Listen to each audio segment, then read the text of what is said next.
welcome. Welcome.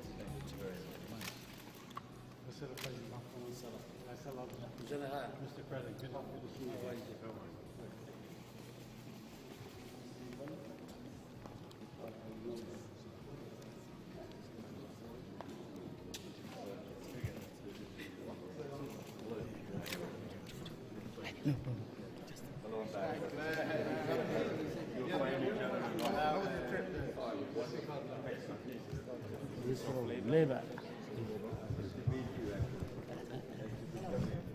Thank you for all the workers, thousands of workers on our base.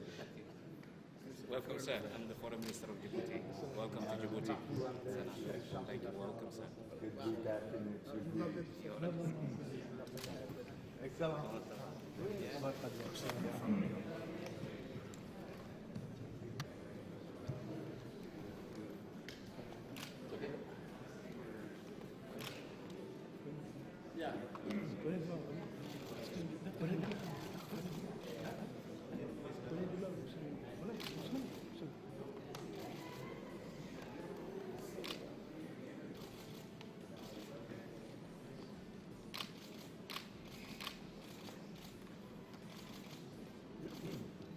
Thank you for coming.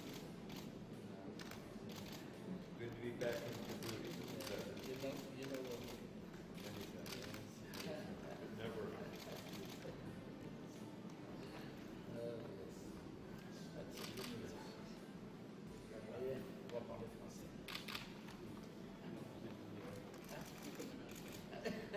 Je sais bien. Il parle mieux. Hein? Non? Je sais. Bien. Alors, comment vous savez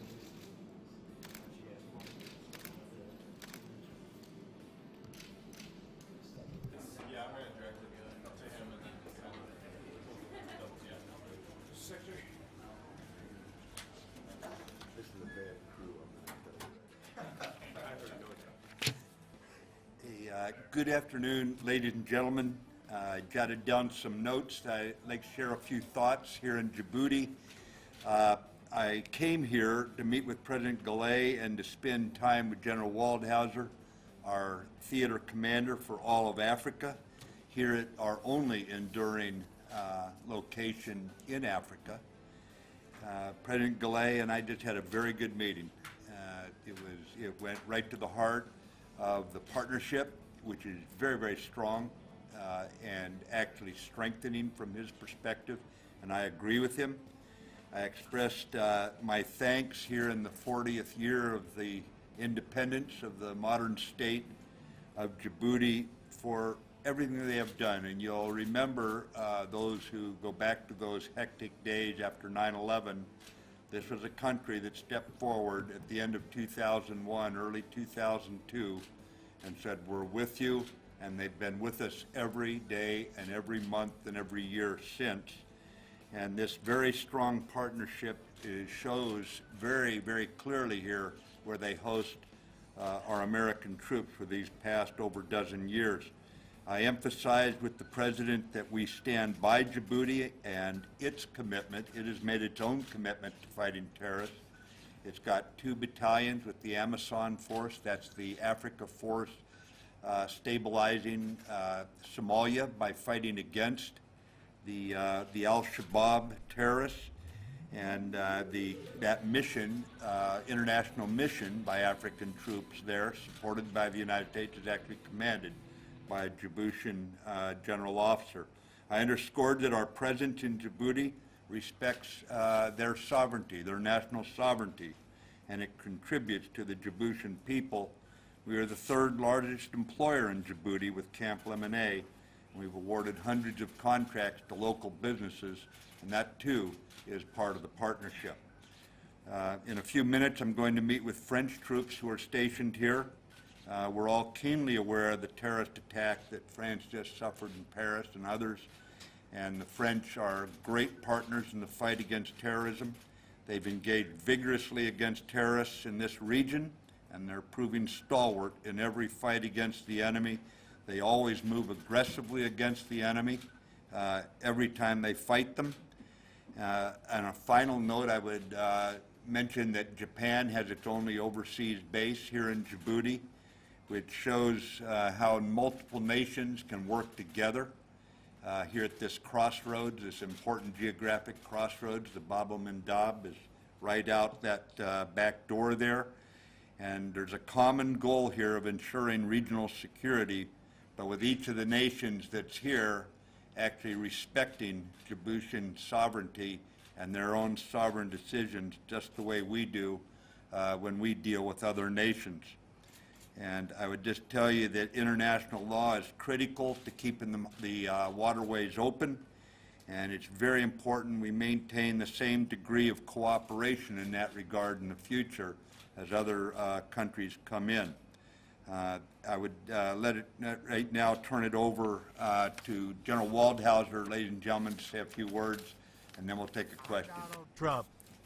You're watching Thank you, Mr. Secretary. live Mr. Secretary, I'd like to really news. thank you on behalf of AFRICOM I'm for you and Donald your Trump. team coming to You're Djibouti today watching to pay the visit. live This only satellite underscores the news. importance of the relationship that we have with the country of Djibouti, because this particular piece of geography is very, very important to our strategic interests, especially in this area. So thank you very much, Mr. Secretary. We really appreciate you coming here today. Sir, our first question is to Court from Sergeant Strack. Yes, General Waldhauser and Secretary Mattis, thank you both for doing this today. We understand that the piracy issue in the region has been essentially curbed for the last 5 or so years, but there's been around 6 or so piracy incidents in the last couple of months. So General Waldhauser, what has caused this some uptick or reemergence with the issue? And then for both of you, how concerned are you about it? And what might the U.S. military's role be in responding? Thank you. You're correct. There have in the last month been 4 or 5, maybe 6 piracy attacks here in the region. Some of the reasons we see for that have to do with the drought and the famine, because some of the vessels that have been taken under hijacking have had some food and some oil on them. Moreover, these particular ships have been very small in stature and really a lucrative target for pirates. And the final thing I would say is I think we've been working to ensure with Central Command, we both share this trans-regional issue here, working with Central Command to ensure that the civilian shipping lines have not laxed their security to a point where some of the reasons why piracy went down to really zero here was because of the security measures the shipping industry has taken. And we want to make sure that the shipping industry continues to not become lax in that. And the bottom line is there have been a half a dozen or so. We're not ready to say there's a trend there yet, but we'll continue to watch it. I don't have anything to add to that. Obviously, we'll watch it, and I think that best practices by the Merchant Marine, by the Navy, the civilian mariners would be sufficient if something's going wrong here, but I don't see a big military role. Sir, next question is from Carla Babb at Voice of America. Thank you, General. First, two questions, one to you. What changes have you made as a result of the new authorities that you've received concerning Somalia? And for both of you on Libya, despite pushing Islamic State out and helping the GNA with that, there's still a very tenuous situation. The political and the security situation is very fragile. Has the GNA asked the U.S. or NATO allies for boots on the ground to help with the security situation or with the peacekeeping mission? Let me just talk Libya for a moment. As you know, the UN has lacked a special envoy for Libya for some time. The international community is working hard on Libya, from the United Nations to the Mediterranean nations, and I believe that Ambassador Haley and others have found a suitable candidate to nominate as the special envoy. I think as the diplomatic framework is matured, then we can answer more of the questions you rightly raised here, because clearly we've got to get that right. We all are aware that there's disarray in the unity government, and until you straighten that out, there's going to be a lot of transient successes if you try and just do counterterrorism. Does that address your question? It does. Have they asked you for boots on the ground, though, sir? You just met with Siraj recently. The government of National Guard has not asked for any boots on the ground. We continue to work with them in the counterterrorism fight. We've talked about ways to move forward, how we can do that better. and we're looking for ways to work that particular problem as effectively and efficiently as we can. But there has been no request for boots on the ground. Sir, last question. And on Somalia, he didn't answer the Somalia question. And on Somalia. So on the Somalia question, we have been given authorities, enhanced authorities in the last several weeks from the President through the Secretary. We've had those now for several weeks, and it shouldn't have gone unnoticed that we have not exercised those yet. And quite frankly, we continue to develop intelligence and develop targets, and when we have the opportunity, we will use those. But it's very, very important that, especially with the situation on the ground in Somalia today, with the number of people who are moving as a result of the drought, with the NGO organizations who are on the ground distributing food and the like, it's very, very important that we have a very strong sensing of the common operating picture on the battlefield.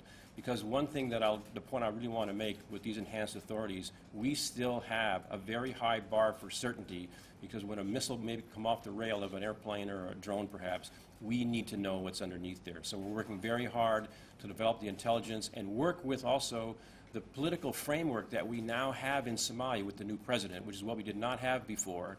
We have talked with him, we are working with him, he's supportive of our efforts, and we look forward to being able to use those authorities at the appropriate time.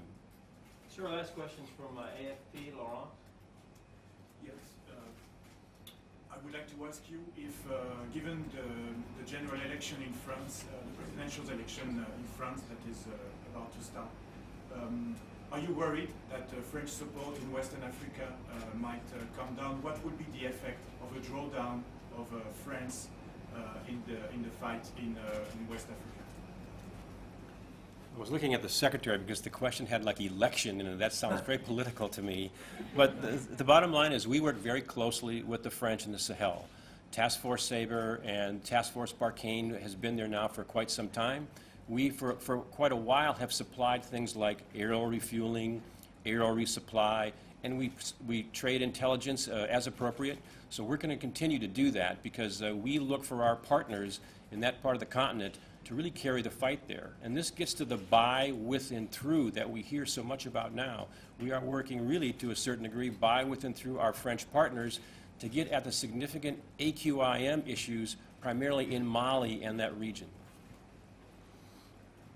I'd only add that the French have got some of the most professional and capable, fiercely capable, but very ethical in their use of violence as they go into these kinds of fights. They know the region well, and I think whoever is elected in Paris, that's a sovereign decision for the French to make, but at the same time they will act in their own best interests and keep faith with the international fight against terrorists. They've always proven they would stand up when it was time to stand against something like this. I have no doubt that the French will continue to make their own decisions in their own best interests, and that the terrorists will not enjoy those decisions. Mr. Secretary, it would That's all.